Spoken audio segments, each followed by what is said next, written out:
চেহারা মুহূর্তের মধ্যে চেঞ্জ হয়ে যেত। একটু আগেই যেই রাসূল আমাদের সাথে এত ভালোবাসার সময় কাটাচ্ছিলেন, আমাদের সাথে এত খুনসুটি করছিলেন, সাথে সাথে যেন তিনি আমাদেরকে চিনেনই না, ভুলে গেছেন।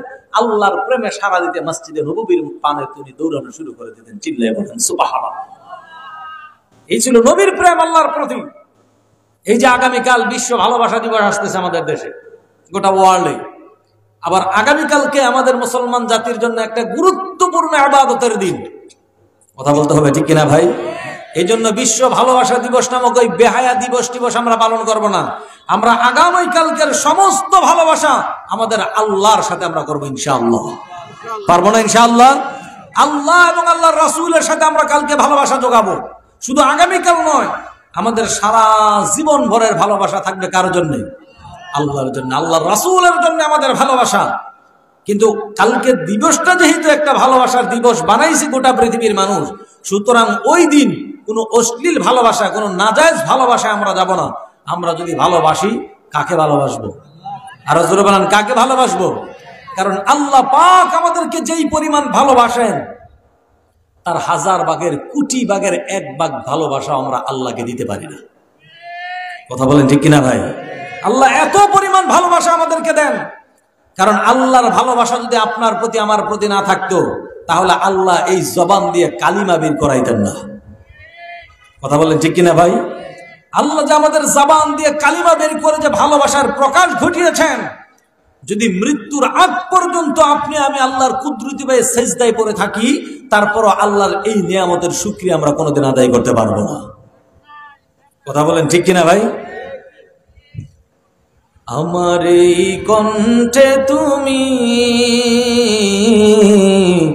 ঈমানের বাণী তুলেছ, বুকের ডেরাজে তুমি কোরআনের স্থান দিয়েছ। এত ভালোবাসো কেন মালিক আমার, কি করে শুকুর তার করি আদায়। এত ভালোবাসো কেন মালিক আমার। আল্লাহু আকবার বলেন। আল্লাহ যে আমার জবান দিয়ে কালিমা বের করেছেন, আল্লাহ যে আমাদের সিনায় কোরআনটাকে ঢুকাই দিয়েছেন, এই শুকরিয়া কিয়ামত পর্যন্ত যদি আমরা সেজদায় পড়ে কাটাই, তাও আল্লাহর এই শুকরিয়া আদায় করা হবে না। কথা বলেন ঠিক কিনা প্রিয় ভাইরা আমার? এই জন্য ওই নবীকে ভালোবাসা চাই, যে নবীর ভালোবাসা ব্যতি রেখে আল্লাহকে পাওয়া যায় না। কারণ আল্লাহ পাক রব্বুল আলামিন তার হাবিবকে এত মর্যাদা দিয়েছেন, এত সম্মান দিয়েছেন। এই কালিমা আল্লাহ পাক আমাদেরকে নসিব করেছেন, ঈমান আমাদেরকে নসিব করেছেন। রাসূল বলেছেন, সর্বনিম্ন জান্নাতি ব্যক্তিকে শুধু এই কালিমা থাকার কারণে, শুধু এই ঈমান থাকার কারণে 10টা দুনিয়ার সমান জান্নাতের অধিবাসী বানাইবেন। চিল্লায়ে বলেন আল্লাহু আকবার। এই জায়গায় আবার কিছু মুসলমান বলে, হুজুর কি ওয়াজ করেন, 10টা দুনিয়ার সমান জান্নাত আল্লাহ পাক দিবে, এত জায়গা আল্লাহ পাবে কোথায়? বলে কি বলে না? কথা বলেন না কেন ভাই? বলে কি বলে না? শুধু এই যে আকাশ আমরা দেখছি,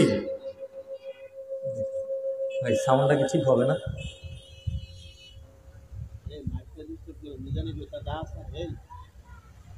থাক থাক, এই থাক, এভাবে আর যেন আওয়াজ না হয়। এই যে মহাশূন্যটা আল্লাহ পাক রব্বুল আলামিন তার হাবিবকে যে মহাশূন্য পাড়ি দিয়ে যে আল্লাহ তাআলার আরশে আজিম পর্যন্ত ভ্রমণ করিয়েছেন, এর পিছনে একটা মহা কারণ উল্লেখ আছে প্রিয় ভাইয়ের আমার। আল্লাহ পাক, আমরা সবাই জানি যে আমাদেরকে যখন জান্নাতে দিবেন, দুনিয়ার গোটা পৃথিবীর মানুষের বয়স আর কোনোদিন বৃদ্ধি পাবে না। আমরা জানি না? আলহামদুলিল্লাহ বলবেন না? কারণ মানুষ জান্নাতে যাওয়ার পর বুড়া হবে নাকি? কেন বুড়া হবে না? তার কারণ কি? আজকের বিজ্ঞান বলেন, আইনস্টাইনের সূত্র বলে, যদি পৃথিবীর বিজ্ঞান এমন কোন বাহন আবিষ্কার করতে পারে যেটার গতি হবে প্রতি সেকেন্ডে 3 লক্ষ কিলোমিটার, এমন গতিতে যদি কেউ চড়তে পারে, তাহলে তার বয়স স্টপ হয়ে যাবে, তার বয়স আর কোনোদিন বাড়বে না। বুঝাইতে পারি নাই, একটা উদাহরণ দিলে বুঝবেন। ধরেন আপনার 2 জন সন্তান জন্ম নিয়েছে, যমজ, 2 জনের বয়স যখন 20 বছর হলো, আপনি একটা বাহন তৈরি করেছেন যেটার গতি প্রতি সেকেন্ডে 3 লক্ষ কিলোমিটার। আপনার একজন সন্তানকে ওই বাহনে উঠে আপনি মহাশূন্যে পাঠাই দিচ্ছেন। 50 বছর সে ঘুরে ঘুরে মহাশূন্য থেকে দুনিয়ায় আসছে। আসার পর ওই যে তার যমজ ভাই যেটার 20 বছর ছিল, আইসা দেখে ওর বয়স 70 হয়েছে, কিন্তু মহাশূন্য যে 50 বছর ঘুরলো, 50 বছর ঘুরে আসার পরে তার বয়স যে 20, সেই 20ই আছে। বিজ্ঞানের স্টুডেন্ট যারা তারা বুঝবেন। ওই যে আল্লাহ পাক রব্বুল আলামিন এই 10টা দুনিয়ার মতো এত বড় জায়গা কোথায় পাবে তার একটা উদাহরণ দেই, শোনেন। পৃথিবী থেকে সূর্য 13 লক্ষ গুণ বড়। কত গুণ? অর্থাৎ 13 লক্ষ সূর্য যদি আপনি একত্রিত করতে পারেন তাহলে, আর তার 13 লক্ষ পৃথিবীকে যদি আপনি একত্রিত করতে পারেন তাহলে একটা সূর্যের সমান হবে। আর এই সূর্যটা পৃথিবী থেকে 9,30,00,000 মাইল দূরে অবস্থান করতেছে। আজকের নাসা জ্যোতির্বিজ্ঞান বলে যে আমরা এই পৃথিবী যেই মিল্কিউর মধ্যে আছে, যেই গ্যালাক্সির মধ্যে আছে, মিল্কিউ গ্যালাক্সি, যেই সৌরজগৎকে কেন্দ্র করে এই মিল্কিউ গ্যালাক্সি গঠিত হয়েছে, ওই সৌরজগতের মধ্যে এই সূর্যের মতো 40,000 কোটি নক্ষত্র আছে। সুবহানাল্লাহ, আপনার আগামী বছর বললেন। এগুলা শুনলে ইমান বৃদ্ধি পাবে প্রিয় ভাইয়ের আমার। এগুলা আল্লাহর স্মরণ। আল্লাহ পাক শুধু এই মিল্কিউ গ্যালাক্সির মধ্যে 40,000 কোটি নক্ষত্র রেখেছেন। বিজ্ঞানকে জিজ্ঞেস করা হলো, নাসার বিজ্ঞানীদেরকে জিজ্ঞেস করা হলো, তাহলে এই যে গ্যালাক্সিটা যার ভিতরে 40,000 কোটি গ্রহ নক্ষত্র আছে, সূর্যের মতো এক একটা গ্রহ নক্ষত্র, তাহলে এই গ্যালাক্সিটা কত বড়? বিজ্ঞান বলে যে গ্যালাক্সিটার এক প্রান্ত থেকে অপর প্রান্ত যদি কেউ যাইতে চায় আলোর গতিতে, যে আলোর গতি প্রতি সেকেন্ডে 3 লক্ষ কিলোমিটার দূর যায়, এরকম আলোর গতিতে যদি কেউ গ্যালাক্সির এই প্রান্ত থেকে ওই প্রান্তে যাইতে চায় তাহলে তার সময় লাগবে 1 লক্ষ বছর। কত বছর? 10 দুনিয়ার সময় যে সমান যে আল্লাহ পাক আমাদেরকে জান্নাতের মালিক বানাবেন। আমি যখন বিজ্ঞানের এই থিওরিগুলো যখন পড়েছি, আমার কাছে মনে হয়েছে শুধু 10টা দুনিয়া নয়, আল্লাহ পাক যদি প্রত্যেকটা ইমানদারকে যদি 10,000 দুনিয়ার সমান জান্নাতের মালিক বানায়, তাও আল্লাহর মহাশূন্যে যে জায়গা আছে ফুরাবে না। চিল্লায় বলেন আল্লাহু আকবার। বিজ্ঞানীদেরকে জিজ্ঞেস করা হলো, তাহলে এরকম গ্যালাক্সি কি পৃথিবীর মধ্যে আরো আছে, মহাশূন্যের মধ্যে আরো আছে? বিজ্ঞান বলছে যে আমরা এই পর্যন্ত যতটা গ্যালাক্সির সন্ধান পেয়েছি, মানে আমরা পেয়েছি, মানে শেষ না, আরো বহু আছে। ওনারা বলে প্রায় 20,000 কোটি এরকম গ্যালাক্সির সন্ধান আমরা পেয়েছি। 20,000 কোটি। চিন্তা করা যায় প্রিয় ভাইয়ের আমার। তাহলে আল্লাহ পাক রব্বুল আলামিন যে ইমানদারদেরকে 10টা জান্নাতের সমান জায়গা দিবেন, এই জায়গা আমার মালিকের কাছে আছে না নাই? বিজ্ঞান বলে আলোর গতি প্রতি সেকেন্ডে 3 লক্ষ কিলোমিটার। প্রতি সেকেন্ডে এই যে মহাবিশ্বটা এই আলোর গতির চাইতেও বেশি সম্প্রসারিত হচ্ছে, আরো বড় হচ্ছে। চিল্লাইয়া বলেন আল্লাহু আকবার। এবার নবীর মেরাজের ঘটনা শোনাই। আল্লাহর রাসূল সাল্লাল্লাহু আলাইহি ওয়াসাল্লাম বলেন, আল্লাহ পাক যেই বোরাকে চড়াইয়া আমাকে দুনিয়া থেকে মহাশূন্য পাড়ি দিয়ে 7 আকাশ পাড়ি দিয়ে আল্লাহর আরশে আজিম পর্যন্ত নিয়েছে, ওই বোরাকের গতি কতটা ছিল একটু শোনাই। আল্লাহর রাসূল বলেন, বোরাকের মধ্যে আমি ওঠার পর আমার চোখের পাওয়ার, আমার চোখের দৃষ্টি যেখানে গিয়ে পড়তেছে, বোরাক মুহূর্তের মধ্যে তার কদম সেখানে গিয়ে পড়তেছে। তাহলে বিশ্বনবীর নজর আমার আপনার নজরের কথা কিন্তু, আমাদের তো ধ্বজভাঙ্গা নজর, আমাদের চোখের পাওয়ার আর কি। কিন্তু তারপরও পৃথিবী থেকে 9,30,00,000 মাইলের সূর্য যখন কালকে পূর্ব আকাশে যখন উঠবে, আপনি চোখ জ্বলতে জ্বলতে যখন সূর্যের দিকে তাকাবেন, বলেন কয় ঘন্টা সময় লাগবে সূর্যটা দেখতে? দোগর ভাইয়েরা বুঝতেছেন না কিছু মনে হয়? 1 সেকেন্ডের 100 ভাগের 1 ভাগ সময়ও লাগবে না। আপনি চোখ খুলবেন, সাথে সাথে সূর্য দেখবেন, না সন্দেহ আছে? যদি আপনার চোখ ভালো থাকে, সূর্যের কথা বাদ দিলাম, এখন যদি আপনি একটু প্যান্ডেলের বাহিরে যান, আকাশের নক্ষত্রগুলো যদি দিকে তাকান, সূর্য তো 9,30,00,000 মাইল দূরে আছে, আর এই গ্রহ নক্ষত্রগুলা হাজার হাজার বিলিয়ন বিলিয়ন ট্রিলিয়ন দূরে এক একটা আছে। আপনি যদি প্যান্ডেলের বাহিরে গিয়ে একটা তারার দিকে তাকান, তারার দিকে তাকাইতে দেরি হবে, আপনি দেখতে 1 সেকেন্ডও দেরি লাগবে না। কথা বলেন ঠিক কিনা? আল্লাহর রাসূল বলেন, নবীর দৃষ্টি আপনার আমার মতো এরকম মানে অসুস্থ দৃষ্টি নয়। রাসূল বলেন, আমার দৃষ্টি যেখানে গিয়ে পড়তেছিল, মুহূর্তের মধ্যে বোরাক আমাকে সেখানে নিয়ে যাচ্ছিল। ও মুসলমান, তাহলে চিন্তা করে দেখেন রাসূলের বোরাকের গতি কতটা ছিল। চিল্লাইয়া বলেন আল্লাহু আকবার। আজকের নাসার বিজ্ঞানী বিশ্বনবী সাল্লাল্লাহু আলাইহি সাল্লামের এই হাদিস ব্যাখ্যা বিশ্লেষণ করে তারা এই কথা স্বীকার করেছে যে এমন গতি সম্পূর্ণ কোনো বাহনে যদি কেউ চড়তে পারে তাহলে সময় পিছনে নিয়ে আসা সম্ভব। এই জন্য আল্লাহ নবী সাল্লাল্লাহু আলাইহি সাল্লাম এক রাত্রের কিছু সময় জান্নাত প্রদক্ষিণ করেছেন, জান্নাত দেখেছেন, জাহান্নাম দেখেছেন, আল্লাহর আরশে আজিম ভ্রমণ করেছেন। আল্লাহ তাআলা এত কিছু করায়া এক রাত্রের কিছু সময়ের মধ্যে আল্লাহ পাক তার হাবিবকে দুনিয়া আনছেন। এটা আজকের বিজ্ঞান বলে এটা পসিবল। আল্লাহু আকবার বলবেন না? এটা তো শুধু দুনিয়ার আকাশের কথা বললাম, দুনিয়ার আকাশের নিচের কথা আপনাদেরকে বুঝালাম। আল্লাহ বলেন ওয়ালাকাদ যায়্যানাস সামা আদ-দুনিয়া, এটা আমি দুনিয়ার আকাশের মধ্যে হাজার হাজার বিলিয়ন গ্রহ নক্ষত্র দিয়ে দুনিয়ার আকাশ সাজিয়েছি। এই দুনিয়ার আকাশের নিচে একটা মহাশূন্য, তারপরে দ্বিতীয় আকাশ, তারপরে দ্বিতীয় আকাশের মহাশূন্য, তারপরে তৃতীয় আকাশ, তারপরে তৃতীয় আকাশের মহাশূন্য, তারপরে চতুর্থ, পঞ্চম, ষষ্ঠ, সপ্তম আকাশ পাড়ি দিয়ে আল্লাহ পাক তার হাবিবকে সিদরাতুল মুনতাহার নিয়ে আল্লাহর সান্নিধ্যে নিয়ে গেছে। চিল্লায়ে বলেন আল্লাহু আকবার।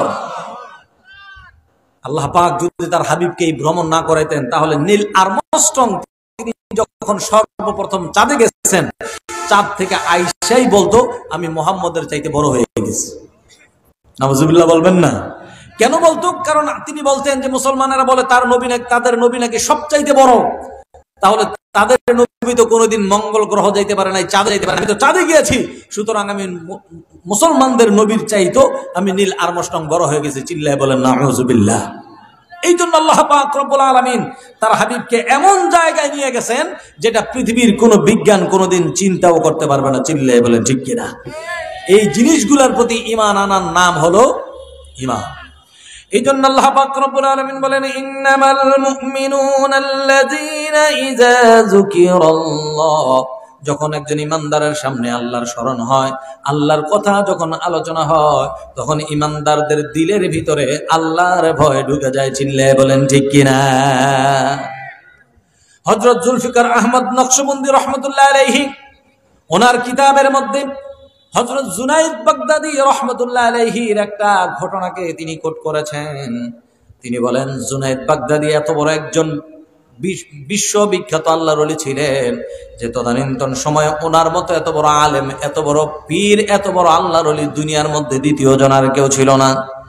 ওনাকে পরীক্ষা করার জন্য ওনার এলাকার কিছু মানুষ, সব সময় দেখবেন এটা আমাদের এলাকায়ও আছে, একজন মানুষ যখন সে উন্নতি সাধন করে তখন পাড়া প্রতিবেশীদের সহ্য হয় না। আছে না নাই? সহ্য হয় না, মানে হিংসার আগুন তার ভিতরে দাউ দাউ দাউ দাউ করে জ্বলতে থাকে। তো কিছু মানুষ চিন্তা করলো যে জুনাইদ বাগদাদী এত বড় আল্লাহর ওলি হয়ে গেছে, পৃথিবীর সমস্ত প্রান্ত থেকে ওনার কাছে মানুষেরা মুরিদ হইতে আসে, কি এমন আল্লাহর ওলি হয়েছে একটু দেখবো, তারে একটু পরীক্ষা করবো, একটু যাচাই করব। তো এক ব্যক্তি যাচাই করার জন্য, ওনার 4টা স্ত্রী ছিল, তার মধ্যে সর্বকনিষ্ঠ ছোট যেই বিবি, দেখতে খুব সুন্দরী রমণী, অনেক সুন্দরী একজন নারী, তার স্ত্রীকে বলতেছে ও স্ত্রী তোমাকে একটা কাজ করে দিতে হবে। কি কাজ প্রাণের স্বামী? যে জুনাইদ বাগদাদী তিনি নিজেকে একজন পীর বলে দাবি করেন, একজন আল্লাহর ওলি বলে দাবি করেন, আসলেই কতটা আল্লাহর ওলি একটু যাচাই করব। তুমি একটু ওনার বাড়িতে যাবা, ওনার কাছে একটা মাসালা শিখতে যাবা, যখন মাসালা উনি বলতে যাবে ইচ্ছাকৃতভাবে তোমার মাথার ঘুমটার কাপড় তুমি ফালাবা। ঘুমটার কাপড় ফালানোর পরেই তোমার এত রূপ যৌবন, এত সুন্দর চেহারা, তখন দেখবো আল্লাহর ওলির অলিগিরি কোথায় যায়, দেখবো উনি কি করে। স্ত্রী অনেক চালাক একজন মানুষ, তিনি বলতেছে প্রাণের স্বামী এটা কোনো ব্যাপার, এটা আমার জন্য তো একদম 1-2 ব্যাপার, আপনি চিন্তা করেন না, আমি ওনার একটু পরীক্ষা নিয়ে আসতেছি। গেছে জুনাইদ বাগদাদী রাহমাতুল্লাহ আলাইহির বাড়িতে, গিয়ে মাসালা যখন বলতেছে, মাসালা বলার সময় হঠাৎ করে ইচ্ছাকৃতভাবে, আগেই তো কৌশল সাজানো, মাথার ঘুমটার কাপড়টা ফেলে দিয়েছে। জুনাইদ বাগদাদী রাহমাতুল্লাহ আলাইহির সাথে সাথে নজরটা সরায় আল্লাহকে একটা ডাক দিয়েছেন, আল্লাহু আকবার। কি বলেছেন? ইন্নামাল মুমিনুনা আল্লাযীনা ইযা যুকিরাল্লাহ, আল্লাহর স্মরণে ঈমানদারদের দিলের ভিতরে তীরের মতো কিভাবে আঘাত করে, এই আয়াতের ব্যাখ্যা করতে গিয়ে তিনি এই ঘটনা কোট করেছেন। হযরত জুনাইদ বাগদাদী রাহমাতুল্লাহ আলাইহি মহিলা যখন মাথার কাপড় যখন ফেলে দিলেন, আল্লাহর ওলি সাথে সাথে নজর সরায় আল্লাহকে ডাক দিলেন, আল্লাহ। আল্লাহকে যখন আল্লাহু আকবার বলে ডাক দিয়েছেন, ওনার ডাকের আওয়াজ, ওনার জবান থেকে আল্লাহু আকবারের আওয়াজ ওই নারীর হৃদয়ের ভিতরে ক্ষেপণাস্ত্রের মতো করে আঘাত করে দিয়েছে। ওই নারীর সাথে সাথে মাথার ঘুমটা টেনে মাথায় দিয়ে এমন এক দৌড় মেরেছে, বাড়িতে গিয়ে নিজের কামরার ভিতরে ঢুকে গেছে। তিনি কিতাবের মধ্যে লিখেছেন ওই মহিলা ওই যে ঘরের ভিতরে ঢুকেছে মৃত্যুর আগে কোনোদিন আর ওই ঘর থেকে সে কোনোদিন বাইরে হয় নাই। আল্লাহর ওলি হয়ে গেছে। সারা জীবন শুধু আল্লাহু আকবার জিকিরের মধ্যে সময় কাটাইছে। আল্লাহু আকবার বলবেন না? এই জন্য আল্লাহর নবী বলেন, আল্লাহ তাআলা বলেন, ইন্নামাল মুমিনুনা আল্লাযীনা ইযা যুকিরাল্লাহ, যাদের সামনে আল্লাহর স্মরণ করানো হয়, আল্লাহর জিকির যাদের সামনে উপস্থাপন করা হয়, আল্লাহর কথা যখন স্মরণ হয়, একজন ইমানদারের দিলে ভয় ঢুকে যায়। আওয়াজ করে বলেন কার? ওই মহিলা, ওনার পরীক্ষা নেবেন কি? নিজেই আল্লাহু আকবার শব্দ শুনে আল্লাহর ওলিতে পরিণত হয়ে গেছে। চিল্লায় বলেন সুবহানাল্লাহ। এই জন্য নারীদের ষড়যন্ত্র খুব মারাত্মক ষড়যন্ত্র। আল্লাহ নবী সাল্লাল্লাহু আলাইহি ওয়াসাল্লাম বলে গেছেন যে ও আমার উম্মতেরা শোনো, তোমাদের জন্য পৃথিবীর মধ্যে সবচাইতে বড় ফিতনা হলো নারীদের ফিতনা। কথা বলেন, কিসের ফিতনা? নারীর ফিতনা কিন্তু মারাত্মক লেভেলের ফিতনা হয়। হযরত মুসা আলাইহিস সালাতু ওয়াস সালামের জমানায় একটা সম্প্রদায় ছিল, আমালিকা সম্প্রদায়। ওই আমালিকা সম্প্রদায়ের একটা গোত্র ছিল যা জাব্বারিন নামক গোত্র। ওই গোত্রের মানুষগুলা তারা আল্লাহর বিধিবিধান কোনো কিছু পালন করতো না। তো আল্লাহ পাক রব্বুল আলামিন পয়গম্বর মুসা আলাইহিস সালাতু ওয়াস সালামকে বললেন, যান তাদের বিরুদ্ধে জিহাদ ঘোষণা করেন।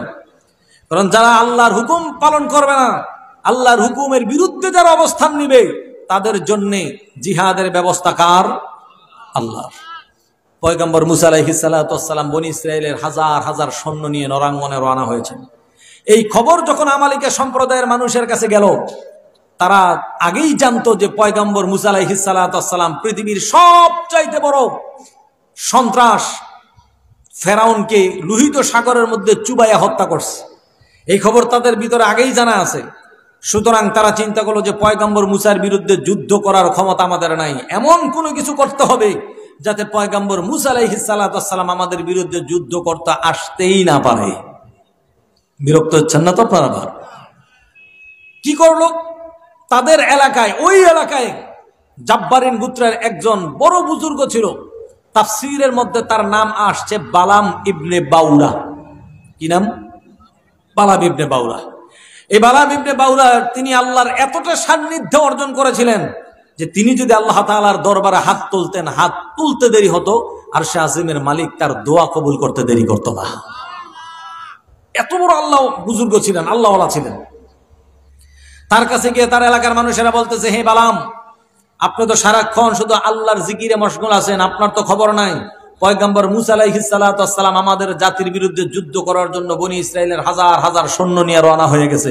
সুতরাং আপনি তো আল্লাহ তাআলার খুব কাছের একজন মানুষ, আপনি দোয়া করলেই আল্লাহ কবুল করেন। আল্লাহ তাআলার কাছে একটু দোয়া করেন যাতে করে আল্লাহ পাক রব্বুল আলামিন মুসা আলাইহিস সালাতু ওয়াস সালামের এই জিহাদ থেকে আমাদেরকে বাঁচায় দেয়। আল্লাহ পাক যেন মুসাকে অন্যত্র কোথাও নিয়ে যায়। বালাম ইবনে বাউরা বলে, তোমরা কি জানো কি পরামর্শ নিয়ে আমার কাছে আসছো?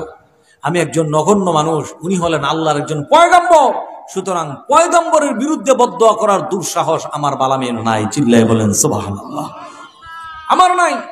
কিন্তু তারা বারবার অনুরোধ করতেছে, জাতির জন্য একটু করেন, একটু কিছু করেন, একটা মদ্দুয়াই তো করবেন, এমন কি হবে? পরে তিনি বললেন, ঠিক আছে, আমি একটু ইস্তেখারার নামাজ পড়ে দেখি এই ব্যাপারে দোয়া করার পারমিশন আছে কি নাই। উনি যখন ইস্তেখারার নামাজ পড়েন, আল্লাহ পাক স্বপ্নে জানাই দিলেন, বালাম সাবধান, আমার পয়গম্বরের বিরুদ্ধে কিন্তু বদদোয়া করার দুঃসাহস দেখাইও না। তিনি স্পষ্ট জানাই দিয়েছেন, না, এটা আমার পক্ষে সম্ভব নয়। নারীর ষড়যন্ত্রটা যে কত মারাত্মক লেভেলের, এই ঘটনা বোঝানোর জন্য আমি এটা টেনে আনছি। এবার এলাকার মানুষেরা চিন্তা করলো, বালামকে দিয়ে কাজ হবে না, তার বিবিকে ধরতে হবে। বিবির কাছে গিয়ে বলতেছে, বিবি, ও বালামের স্ত্রী, তোমার স্বামী একজন দরবেশ মানুষ, সারাদিন আল্লাহর ধ্যানে মগ্ন থাকে, তোমার চাহিদা তেমন একটা পূরণ করতে পারে না, এক বেলায় খাও তো আরেক বেলা না খেয়ে থাকো। তুমি যদি ছোট্ট একটা কাজ আমাদের পক্ষে করে দিতে পারো, তাহলে হাজার হাজার কোটি কোটি টাকার মালিক তোমাকে বানিয়ে দেব, বাকি জিন্দেগি রানীর হালতে তুমি আর তোমার স্বামী জীবন কাটাই দিতে পারবা। কি করতে হবে? যে তোমার স্বামীকে রাতের বেলায় একটু বুঝায়া অনুরোধ করে, যেই কোনো পদ্ধতিতে হোক, কারণ পুরুষ কিছু কিছু মুহূর্ত এমন নারীর কাছে হয় যে মুহূর্তগুলা নারী কোনো আবদার করলে পুরুষ যত বীর পুরুষই হোক তখন আর ফালতে পারে না। কথা বলেন ঠিক কিনা ভাই? নারী বলতেছে ঠিক আছে আমি একটু চেষ্টা করব, দেখি কি করা যায়। এই জন্য বললাম নারীর ফিতনা সবচাইতে বড় ফিতনা। আমার মা বোন যারা আপনারা আলোচনা শুনছেন, আপনারা আবার রাগ করবেন না, দেখবেন নারীদের ভিতরে অর্থ সম্পদের লোভ পুরুষের চাইতে একটু বেশি থাকে। কথা বলেন ঠিক কিনা? আমাদের মা বোনদের হাজারো এরকম অন্যায় আবদারের মিটাইতে গিয়েই আমাদের সমাজের পুরুষ সমাজ আজকে সুদে টাকা লাগায়, ঘষে টাকা লাগায়, চুরি করে, ডাকাতি করে। করবে না তো কি করবে? ওই যে বিবির মন রক্ষা করতে পারতেছে না, হাজারো দাবি স্বামীর সামনে ঘেনর ঘেনর ঘেনর ঘেনর করতে থাকে, বাধ্য হয়ে পুরুষগুলা অপরাধের মধ্যে জড়ায় যায়। চিল্লায় বলেন ঠিক কিনা? আমার মা বোনরা যদি সচেতন হয়ে প্রাণের স্বামীকে বলতো, আমার প্রাণের স্বামী আপনি হক পথে জীবন যাপন করেন, এতে যদি একবেলা খাইতে হয় খাবো, আর পরবেলায় যদি না খাইতে হয় না খেয়ে থাকবো, তারপরও হারাম আমাদেরকে খাওয়াবেন না। এইভাবে যদি প্রত্যেকটা মা বোন স্বামীদেরকে নসিহত করতো, আমার মন বলে আমাদের সমাজের 98% মুসলমান এমনি সোজা হয়ে যেত। কথাগুলা ঠিক বললাম নাকি রে ভাই? এই জন্য আল্লাহ পাক রব্বুল আলামিন কোরআনে কারীমের মধ্যে বলেন, ওয়াতলু আলাইহিম নাবা আল্লাযী আতাইনাহু আয়াতিনা ফানসালাখা মিনহা ফাআতবাআহু আশ-শাইতানু ফাকানা মিনাল গাফিন। বালামের বিবিকে যখন তারা রাজি করাইলো, বালাম ইবনে বাউরা রাতের বেলায় বিবির সাথে যখন এক কম্বলের নিচে যখন ঘুমিয়েছে, এবার প্রেমের মুহূর্তে বিবি আস্তে আস্তে স্বামীর কাছে গিয়ে বলে, ও আমার প্রাণের স্বামী, আজকে বহুদিন হয় আপনার সংসারে এসেছি, এতদিন পর্যন্ত আমার জীবনের কোনো চাহিদা আপনার কাছে ব্যক্ত করি নাই, আপনার কাছে কোনো কিছু তেমন চাইও নাই। আপনি যা খাইয়েছেন সেটাই খেয়েছি, আপনি যা পড়াইছেন সেটাই পড়েছি। কোনোদিন ভালো মন্দ খাবার জন্য, ভালো কিছু পড়ার জন্য, আনন্দ উল্লাস করার জন্য জীবনে আপনার কাছে কোনো কিছু চাই নাই। আজকে প্রাণের স্বামী আপনার কাছে একটা জিনিস চাইব, ও স্বামী আজকে আপনি আমাকে নিষেধ করতে পারবেন না।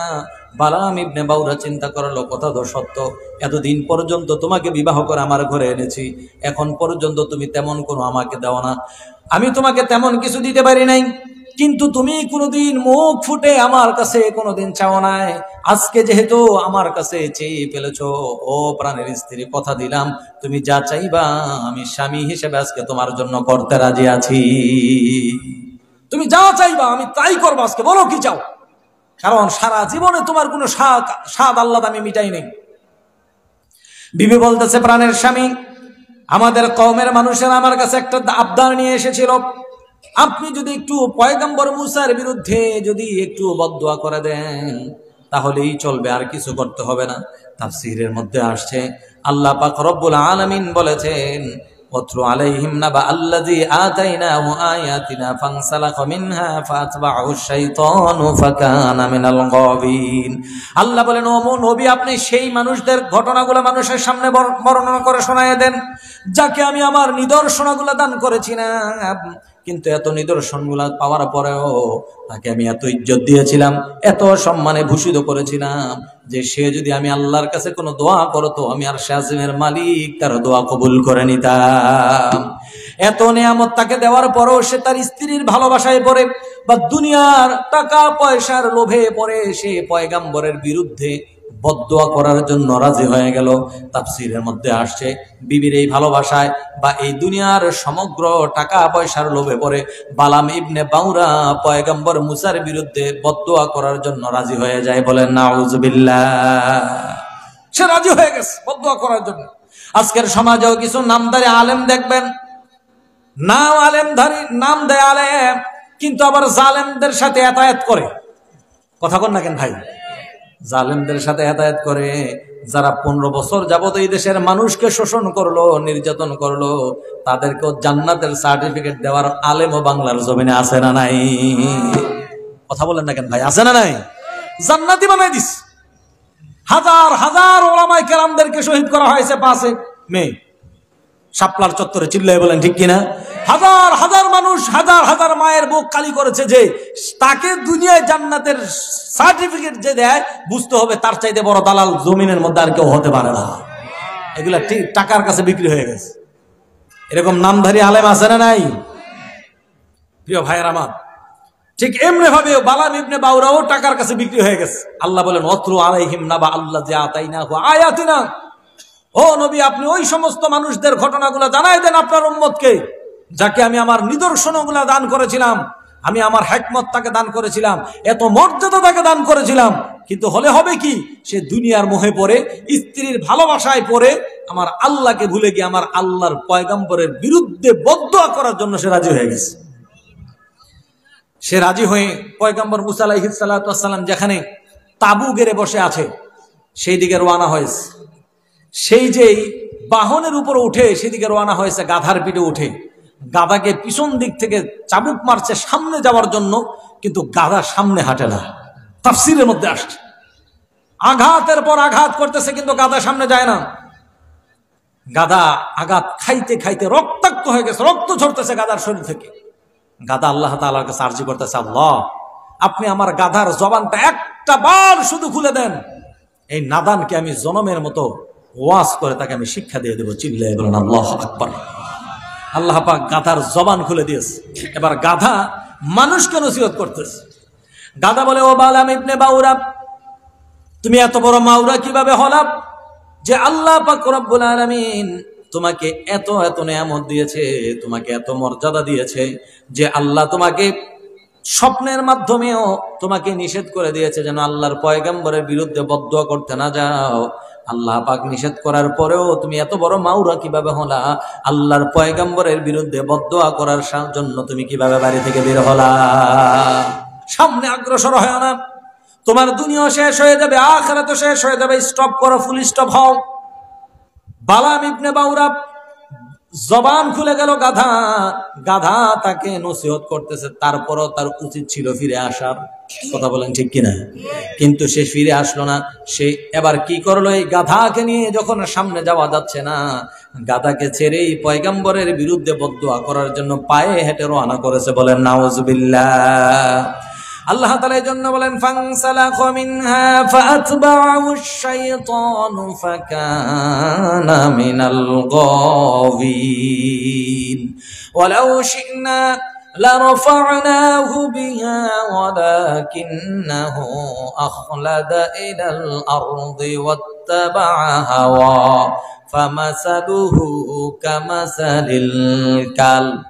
সে যখন বিশ্বনবী, সে যখন মুসা আলাইহিস সালাতু ওয়াস সালাম যেখানে তাবু গেড়ে বসে আছে সেখানে গিয়ে আল্লাহর কাছে দোয়া করতে শুরু করে দিয়েছেন, কিন্তু আল্লাহ পাক রব্বুল আলামিন তিনি তার জবান দিয়ে পয়গম্বরের বিরুদ্ধে বদদুয়া করবেন এটা করতে পারে না। আল্লাহ পাক তার জবান দিয়ে তার কওমের বিরুদ্ধে বদদুয়া বের করে দেয়। বলেন সুবহানাল্লাহ। বদদুয়া করবে মুসার বিরুদ্ধে, কিন্তু বদদুয়া করতেছে নিজেরই কওমের বিরুদ্ধে। আল্লাহ পাক তার জবান দিয়ে পয়গম্বরের বিরুদ্ধে কিছু বাইর করতেছে না।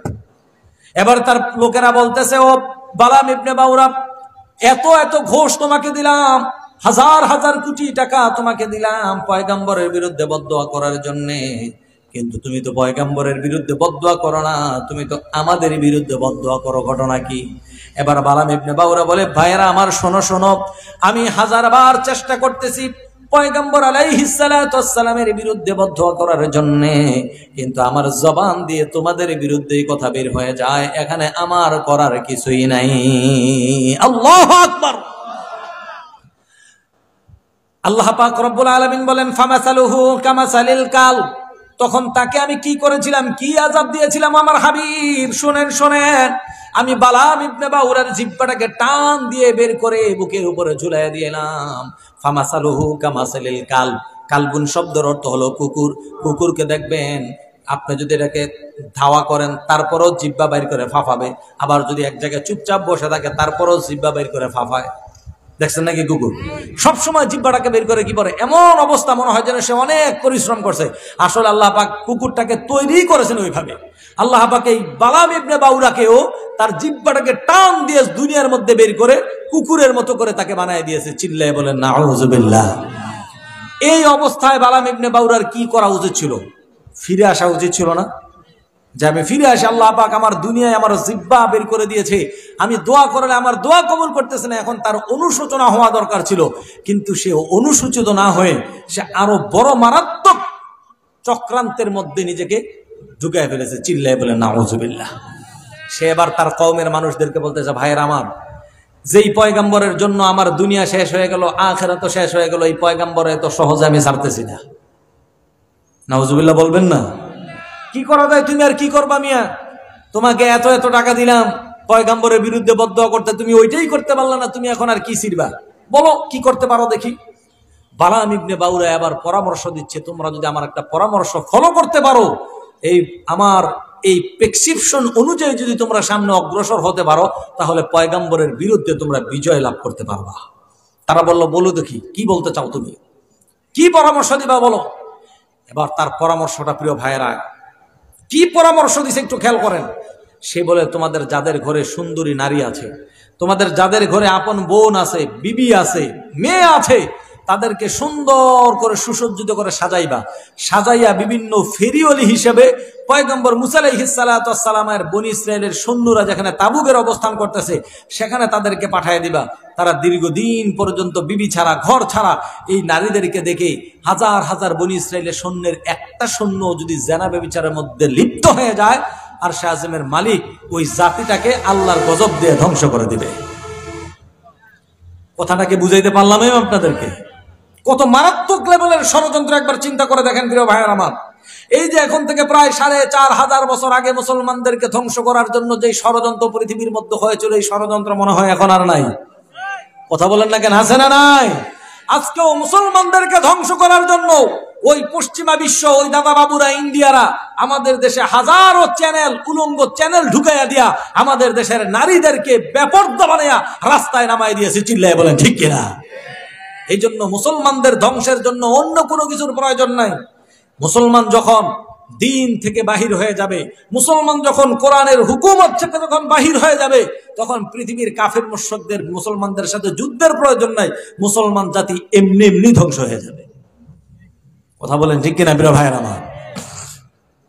তার এই ষড়যন্ত্রের কথাটা ওই এলাকার মানুষদের খুব পছন্দ হয়েছে। তারা বলে, ঠিক আছে, আপনি যেহেতু বলতেছেন, আপনার ফর্মুলা অনুযায়ী আমরা একটু কাজ করব। নিজেদের ঘরের মধ্যে গিয়ে নিজের বিবি বলতেছে, ও আমার প্রাণের স্ত্রী, নিজের জাতির জন্য, এই কওমের জন্য তোমাদেরকে একটু আত্মবিসর্জন দিতে হবে, ফেরিওয়ালি হিসেবে ওখানে পাঠিয়ে দেব। আর ওখানের সৈন্যরা তোমাদের যাতে সাথে যেই আচরণ করতে চায়, অর্থাৎ তোমাদের সাথে যাই করতে চায়, জাতির স্বার্থে, দেশের স্বার্থে তাদেরকে বাধা প্রদান করতে পারবে না। এবার আমি আপনাদেরকে জিজ্ঞেস করতে চাই প্রিয় ভাইয়ের আমার, তদানীন্তন সময়ের মানুষগুলা তাদের জাতিকে বাঁচানোর জন্য, দেশকে হেফাজত করার জন্য এই ষড়যন্ত্রের রাস্তা বেছে নিয়েছিল, তাদের মেয়েদেরকে রাস্তায় ছেড়ে দিয়েছিল। আমি আপনাদেরকে জিজ্ঞেস করতে চাই, আমরা যারা আমাদের মা বোনদেরকে, আমার স্ত্রীকে, আমার বোনকে, আমার বিবিকে অর্ধ উলঙ্গ অবস্থায় মার্কেটে ছেড়ে দেয়, আমাদের এই ছেড়ে দেওয়ার পিছনে সার্থকতা কোথায় বলেন? তাদের তো একটা স্বার্থ ছিল, আমাদের স্বার্থ কোথায়? আমাদের কোনো স্বার্থই নাই, আমরা শয়তানের ওয়াসওয়াসায় পড়ে গেছি। চিল্লায়ে বলেন ঠিক কিনা?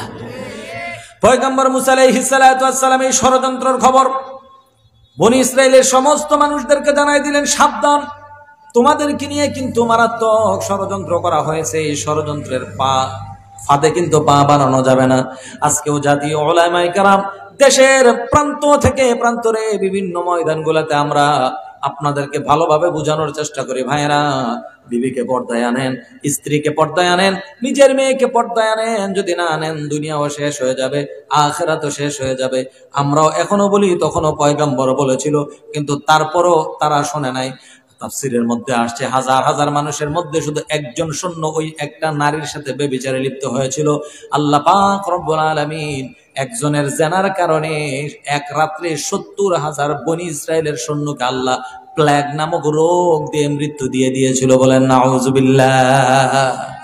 প্রিয় ভাইয়েরা আমার, একজন মানুষ শুধু ধর্ষণের সাথে জড়িত হয়েছিল, ব্যভিচারের সাথে লিপ্ত হয়েছিল।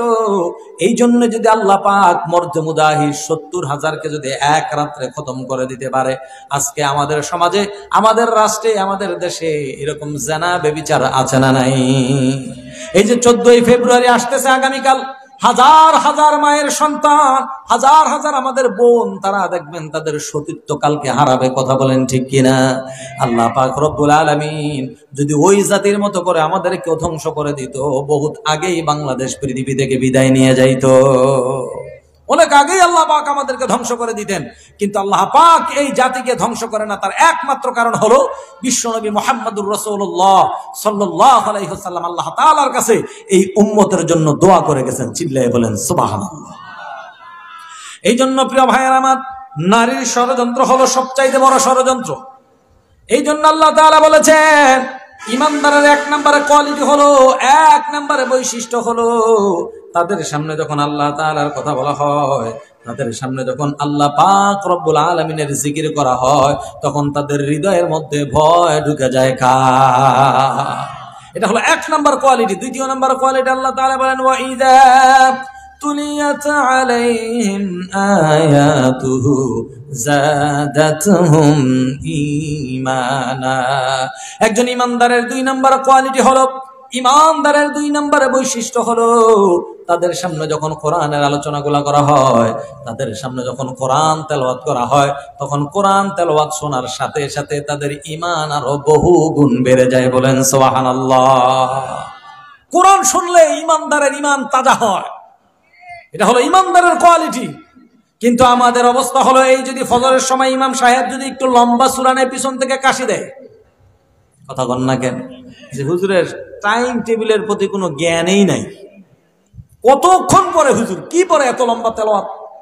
খতম তেরাবি পড়তে গেলে তো আরো মাথা নষ্ট। হুজুর যত স্পিডে সম্ভব পড়তে থাকেন, তুফান চালান হুজুর। এ হলো আমাদের ইমানের অবস্থা। কথা বলেন না কেন ভাই? অথচ কোরআন শোনার আদব আছে না নাই?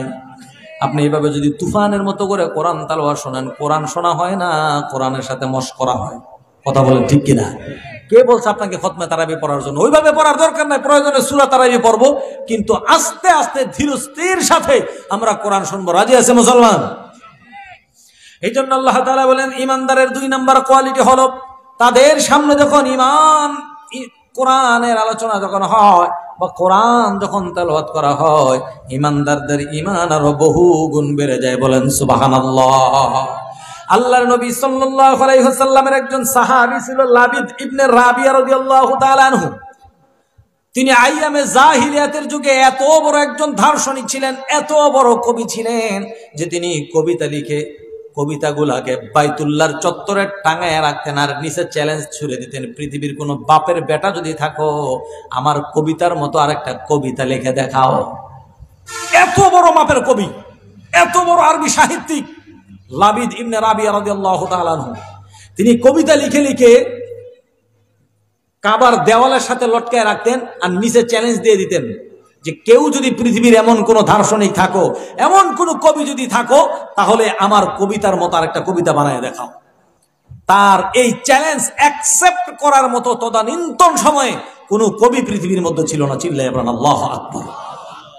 একমাত্র নবী মুহাম্মদুর রাসূলুল্লাহ সাল্লাল্লাহু আলাইহি ওয়াসাল্লাম তার এই চ্যালেঞ্জ গ্রহণ করেছেন। চিল্লায়ে বলেন সুবহানাল্লাহ।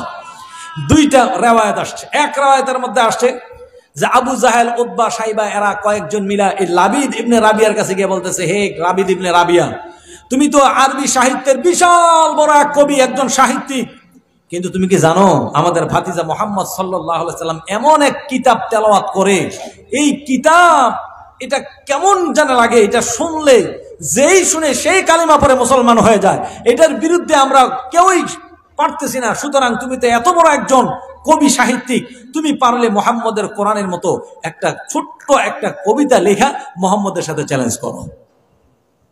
আল্লাহু আকবার বলবেন না? লাবিদ ইবনে রাবিয়া বলে, এটা কোনো মিয়া ব্যাপার হইল? আমি এত বড় একজন সাহিত্যিক, কি বলে মুহাম্মদ, কি পড়ে আমাকে একটু শোনাও। আবু জাহেল, উতবা, সাইবা এরা বলে, আমরা শোনাবো কেমন, আমরা কি জানি মিয়া? তাহলে আমাকে শোনাও নিয়ে। তো ওনাকে নিয়ে গেছে। আল্লাহ নবী যখন নামাজে দাঁড়ায় তেলাওয়াত করে, লাবিদ ইবনে রাবিয়াকে নিয়ে আবু জাহেল, উতবা, সাইবা এরা বিশ্বনবীর পিছনে গেছে। বিশ্বনবী তেলাওয়াত করতেছে, ইন্না আ'তাইনাকাল কাউসার ফাসাল্লি লিরাব্বিকা ওয়ানহার ইন্না শানিআকা হুয়াল আবতার। কোরআনের সবচাইতে ছোট সূরা সূরাতুল কাউসার। আল্লাহর নবী সাল্লাল্লাহু আলাইহি ওয়াসাল্লাম লাবিদ ইবনে রাবিয়া রাদিয়াল্লাহু তাআলা আনহু যখন পিছনে গিয়ে দাঁড়িয়েছেন, আল্লাহর নবী কোরআনের ছোট্ট একটা সূরা তাকে শোনায় দিলেন। এই সূরা শোনার সাথে সাথে লাবিদ ইবনে রাবিয়া রাদিয়াল্লাহু তাআলা আনহু বলে, ও ও আবু জাহাল, ও উতবা, ও সাইবা, আল্লাহ নামের কসম করে বলি, আল্লাহ নামের কসম করে বলি, আমি এত বড় কবি, কিন্তু আমি নিজেই এই কথার স্বীকৃতি দিচ্ছি, এটা পৃথিবীর মানুষের বানানো কোনো কিতাব হতে পারে না, এটা পৃথিবীর মানুষের কোনো কবিতা হতে পারে না।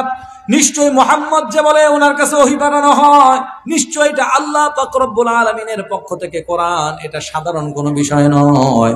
আমি আর দেরি করতে চাই না, এই মুহূর্তে মুহাম্মদের হাতে হাত রেখে কালিমা পড়ে আমি মুসলমান হয়ে যেতে চাই। এই জন্য আল্লাহ বলেন, ওয়া ইযা তুলিয়াত আলাইহিম আয়াতুহু যাদাতুহুম ঈমানা। কোরআন এমন জিনিস, এমন জিনিস, কোরআন যারা শুনে ইমানদারদের ইমান আরো বহু গুণে বেড়ে যায়।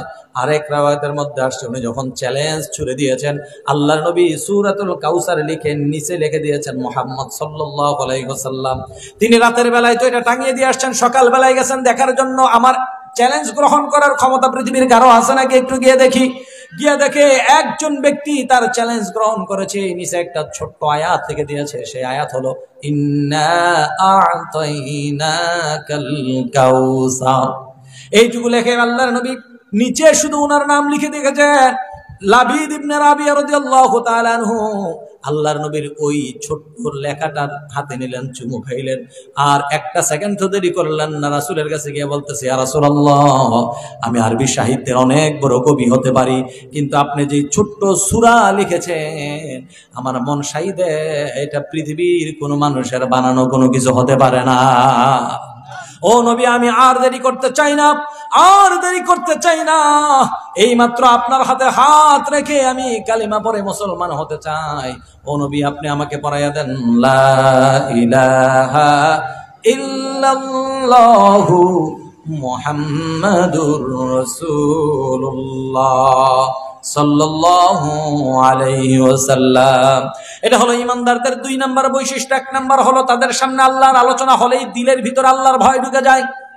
2 নম্বরে বৈশিষ্ট্য হলো ইমানদারদের সামনে যখন এভাবে কোরআনের আলোচনা হয়, হাদিসের আলোচনা হয়, কোরআন দিয়ে যখন মানুষদেরকে বোঝানো হয়, তখন তাদের ইমানের ভিতরে ইমানি পাওয়ার আরো বহু গুণে বেড়ে যায়। চিল্লায়ে বলেন ঠিক কিনা? এটা হলো 2 নম্বর বৈশিষ্ট্য। আল্লাহ তাআলা বলেন 3 নম্বর বৈশিষ্ট্য হলো ওয়া ইযা তুলিয়াত আলাইহিম আয়াতুহু যাদাতুহুম ঈমানাও আলা রাব্বিহিম ইয়াতাওয়াক্কালুন। একজন ঈমানদারের 3 নম্বরের কোয়ালিটি হলো, 3 নম্বরের বৈশিষ্ট্য হলো, ঈমানদার সব সময় শুধুমাত্র কেবলমাত্র ভরসা করে কার কাছে? এটা হলো একটা গুরুত্বপূর্ণ বৈশিষ্ট্য ঈমানদারের। ঈমানদার যার ভিতরে ঈমান আছে, সে কখনো আল্লাহ ছাড়া কারো কাছে কোনো কিছু চাইতে পারে। ঈমানদার কোনো কিছু চাইতে হলে, সন্তান হোক, চাকরি হোক, ব্যবসা হোক, ক্ষমতা হোক, যা কিছু হোক, ঈমানদার চাইবে তো চাইবে কার কাছে চাইবে ভাই? আরো জোরে বলতে হবে, কার কাছে যাবে? আল্লাহ তাআলার কাছে যাবে। এটা হলো ঈমানদারদের 3 নম্বর বৈশিষ্ট্য। প্রিয় ভাইয়ের আমার হাতে সময় কম, এই জন্য বাকিগুলার ব্যাখ্যা বিশ্লেষণ করলাম না।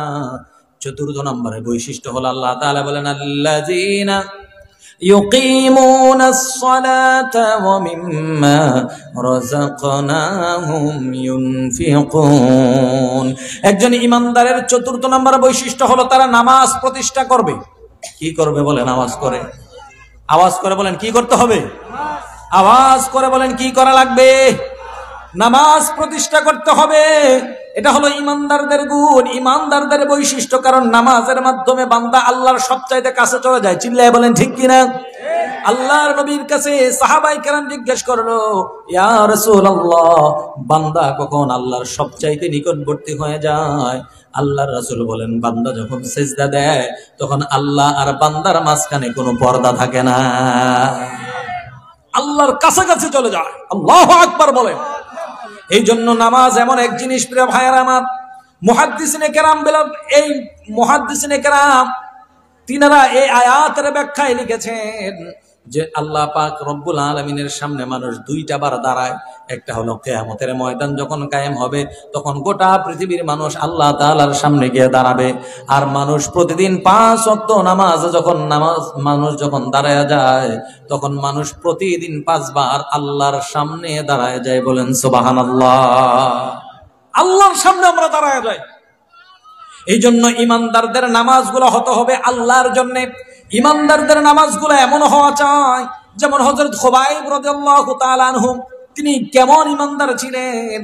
কাফের মুশরিকরা ওনাকে যখন বন্দী করা হলো, একটু পরে ওনাকে মৃত্যুদণ্ড দেবে, জিজ্ঞেস করতেছে, ও খুবাইব, আপনার একটু পরে মৃত্যুদণ্ড বলেন, মরার আগে আপনার শেষ ইচ্ছাটা কি? হযরত খুবাইব রাদিয়াল্লাহু তাআলা আনহু বললেন, দুনিয়ার কোনো আশা আমার নাই, শুধু একটা বারের জন্য আবার আল্লাহর কুদরতি পায়ে সিজদা করার সুযোগটা আমাকে দাও, শুধু 2 রাকাত নামাজ পড়তে আমাকে সুযোগ দাও। মুসলমান ইমানদার কাকে বলে একবার চিন্তা করেন। বিবিকে দেখতে চাইলেন না, স্ত্রীকে, সন্তানদেরকে দেখতে চাইলেন না, নিজের শাস্তিকে মওকুফ করার কথা বললেন না, শুধু বললেন একটা ভাব যে আল্লাহর জন্য আমি জীবন দিচ্ছি, সে আল্লাহর কুদরতি পায়ে 2 রাকাত নামাজ পড়ার সুযোগ আমাকে দাও।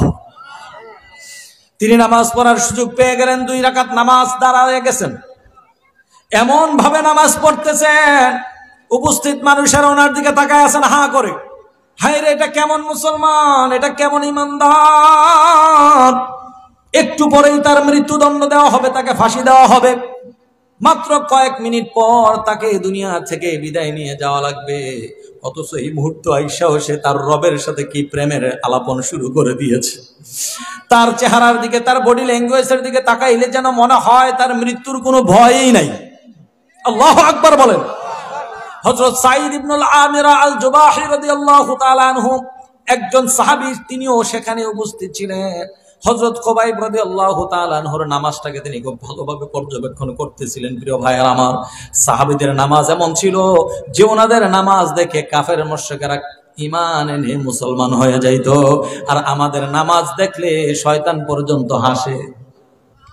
কথা বলেন ঠিক কিনা? শয়তান বলে, আমি আর কি শয়তানি করবো, এরাই তো আরো বড় শয়তান, এই কি নামাজ পড়ে এগুলো মুসলমান। হযরত সাঈদ ইবনুল আমির আল জুবাহি বলেন, আমি ওনার নামাজটাকে ভালোভাবে পর্যবেক্ষণ করলাম।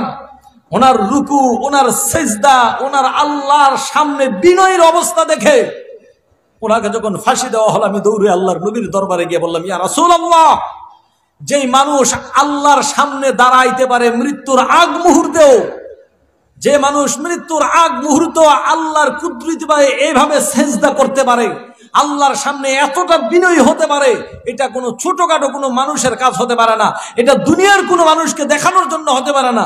নিশ্চয়ই যে আল্লাহর জন্য সে নামাজ পড়তেছে, সেই আল্লাহই হলো মুহাম্মদুর রাসূলুল্লাহ সাল্লাল্লাহু আলাইহি সাল্লামকে দুনিয়ায় নবী হিসেবে পাঠাইছেন। সুতরাং ওগো নবী, আমি আমার আর বুঝতে বাকি নাই, আমার মন সায় দিচ্ছে, আপনি অবশ্যই আল্লাহর পয়গাম্বর, আমাকে এই মুহূর্তে আপনি কালেমা পড়ায় মুসলমান বানায় দেন। একজন সাহাবী নামাজ দেখে আরেকজন কাফের ঈমান এনে মুসলমান হয়ে গেছে। চিল্লায়ে বলেন আল্লাহু আকবার। সেই নামাজ আজকে আমাদের মধ্যে নাই, সেই নামাজের কদর আজকে আমাদের মধ্যে নাই।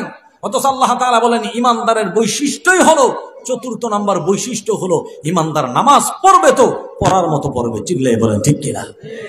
এই ওয়াজ আমরা বহুবার শুনেছি। হযরত আলীর রাদিয়াল্লাহু তাআলা আনহুর পায়ের মধ্যে তীর ঢুকে গেছে।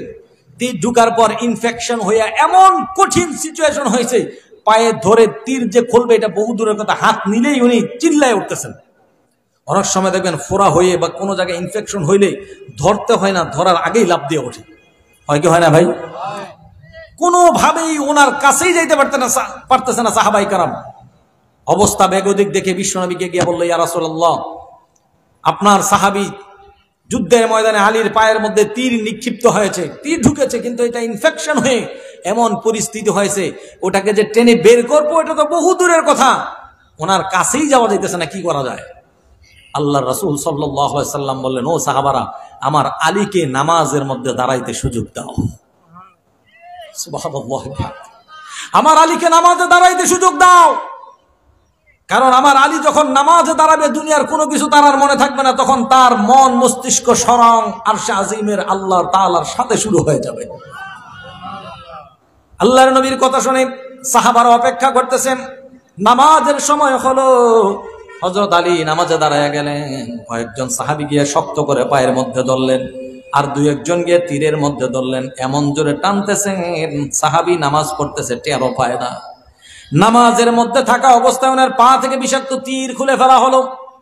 সালাম ফিরানোর পর হযরত আলী জিজ্ঞেস করে, ও আল্লাহর নবীর সাহাবারা, আমি নামাজের মধ্যে পায়ের মধ্যে তীর বিদ্ধ অবস্থায় দাঁড়িয়েছিলাম, সেই তীর কোথায়? সাহাবারা বলল, আল্লাহর নবীর আদেশ ক্রমে নামাজের মধ্যে আপনার তীর খুলে ফেলেছি।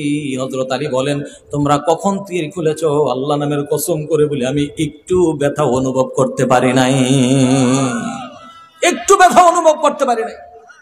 চিন্তা করেন হযরত আলীর নামাজটা কি মাপের ছিল। এই জন্য আল্লাহর নবী বলেছেন, সল্লু কামা রাআইতুমুনি উসাল্লি। ও সাহাবারা, শোনো শোনো, নামাজ ওইভাবে পড়ো যেভাবে আমি নবীকে পড়তে দেখো। কিন্তু সেই রকম মানের নামাজ আজকে আমাদের মধ্যে আছে নাকি?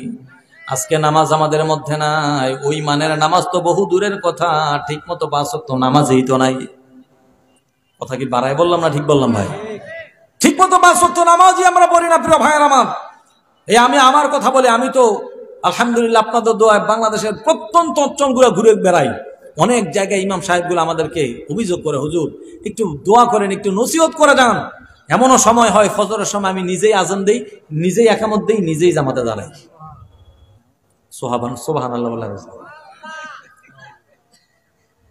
এই যদি হয় আমাদের মুসলমানদের অবস্থা, বলেন আল্লাহ তাআলা যে ইমানদারের 5টা বৈশিষ্ট্যের কথা বলেছেন, ওইভাবে যদি আমার যদি নামাজ না থাকে, তাহলে খাঁটি ইমানদার আমি হতে পারলাম?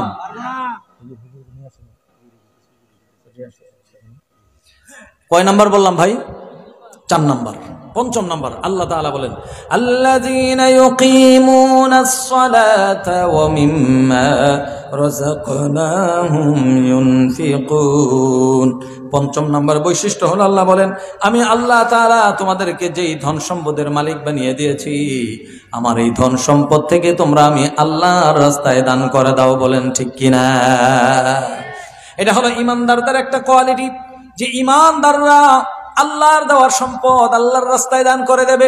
কিন্তু আজকে আমাদের সমাজে এমন বহু টাকাওয়ালা মানুষ আছে, ঠিকঠাক মতো যাকাত আদায় করে না। এমন ডাকাত মার্কা মুসলমান সমাজের মধ্যে আছে না নাই? তুমি রমজান এলে রাখো না রোজা, দিনকে করো আঘাত, পয়সা করিরে নাই কো অভাব, দাও না তো যাকাত। কথা বলেন ঠিক কিনা? তুমি ইমানদারির বড়াই করো নেই তোমার ইমান, ইমানদারির বড়াই করো নেই তোমার ইমান। তুমি কেমন মুসলমান, কেমন মুসলমান, তুমি কেমন মুসলমান? নামাজের সাথে নাই পরিচয়, মানো না কোরআন, তুমি কেমন মুসলমান? এমন নামধারী মুসলমান সমাজে আছে না নাই? নবীর উম্মত দাবি করে, অথচ নবীর আদর্শ নাই। আবার নিজেকে মুসলমান, নবীর আশেক বলে দাবি করে। এমন ডাকাত মার্কা আশেক সমাজে আছে না নাই? বলে। তুমি নবীর উম্মত দাবি করো, সুন্নাহ মানো না, নবীর অপমানে তোমার হৃদয় কাঁপে না। কথা বলতে হবে ঠিক কিনা? আজকে আমাদের সমাজে নবীকে গালি দেওয়ার মতো দুঃসাহস দেখায় আমাদের এই মুসলমানদের হীনমন্যতার কারণে। চিল্লায় বলেন ঠিক কিনা? এজন্য প্রিয় ভাইয়ের আমার, আমরা কি বজ্র কণ্ঠে আওয়াজ তুলতে পারবো? আজকের পর থেকে বাংলার জমিনে কোনো কুলাঙ্গারের বাচ্চা যদি আমার নবীর নামে কোন রকমের কোন কুৎসা রটনা করার দুঃসাহস দেখায়, অনতি বিলম্বে বাংলার জমিনে তাকে মৃত্যুদণ্ড দেওয়াই লাগবে। কারা কারা রাজি? দু হাত আল্লাহকে দেখায় দেয়।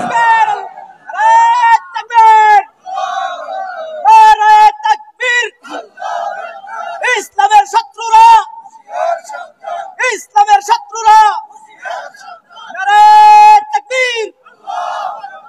ইমানদারের একটা বৈশিষ্ট্য আল্লাহর রাসূল সহিহ বুখারীর বর্ণনায় আসছে।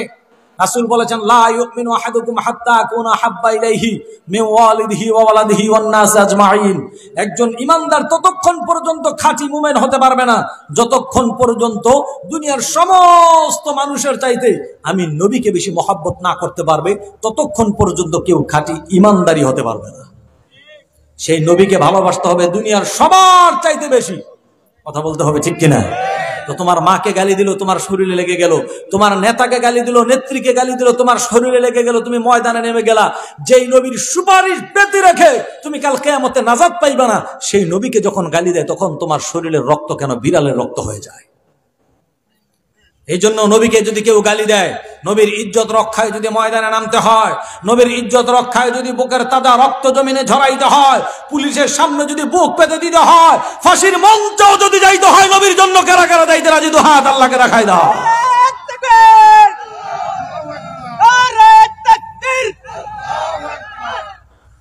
এজন্যই কবিরা বলেন, তুমি নবীর উম্মত দাবি করো, সুন্নাহ মানো না, নবীর অপমানে তোমার হৃদয় কাঁপে না, তুমি বিদেশি ওই সংস্কৃতিতে সপেছ পরাণ। কথা বলতে হবে, ঠিক কিনা? বিদেশি সংস্কৃতি আজকে আমাদের মধ্যে ঢুকে গেছে, অথচ নবীর আদর্শকে আমরা বাদ দিয়ে দিয়েছি। চিল্লায় বলেন, ঠিক কিনা? তুমি বিদেশি ওই সংস্কৃতিতে সপেছ পরাণ, তুমি কেমন মুসলমান, কেমন মুসলমান, তুমি কেমন মুসলমান, নামাজের সাথে নাই পরিচয়, মানো না কোরআন, তুমি কেমন মুসলমান। কথা বলেন, ঠিক কিনা? তাহলে 5টা বৈশিষ্ট্যের কথা শুনলাম, আমরা 3টা পুরস্কার শুনেই শেষ করে দিচ্ছি, হযরত চলে আসতেছে। আল্লাহ তাআলা বলেন, উলাইকা হুমুল মুমিনুনা হাক্কান লাহুম দারাজাতুন ইনদা রাব্বিহিম ওয়া মাগফিরাতুন ওয়া রিজকুন কারীম।